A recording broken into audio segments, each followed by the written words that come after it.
Hindi bababa sa 11 ang kumpirmadong patay nang mauwi sa trahedya ang pagdiriwang ng isang festival ng mga Pilipino sa Vancouver, Canada. Ang ilang dumadalo sa kasiyahan, inararo ng isang SUV. Narito ang unang balita.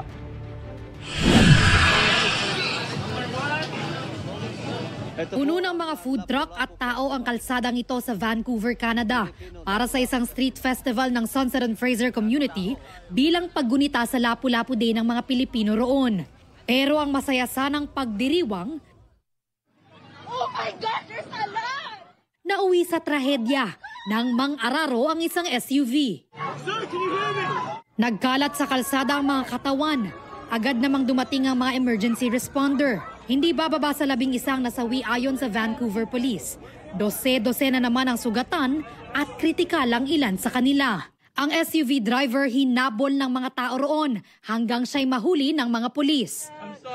Ayon sa pulisya, 30 anyos ang lalaki na may problema umano sa kalusugan. Inaalam pa kung sinadya ito ng suspect o isang aksidente. Wala naman daw indikasyon na isa itong act of terrorism ayon sa mga otoridad. Nakiramay sa mga biktima si Canadian Prime Minister Mark Carney. Nakikiisa raw ang kanilang bansa sa mga naulilang pamilya. Si Pangulong Bongbong Marcos nakiisa rin sa pakikiramay sa mga pamilya ng mga nasawi. Ipinag-utos niya sa mga diplomat ng Pilipinas na bigyan ng tulong ang mga biktima. Ang Department of Foreign Affairs at Philippine Consulate General sa Vancouver makikipag-ugnayan daw sa mga otoridad sa Canada para matulungan ang mga Pilipinong apektado ng trahedya.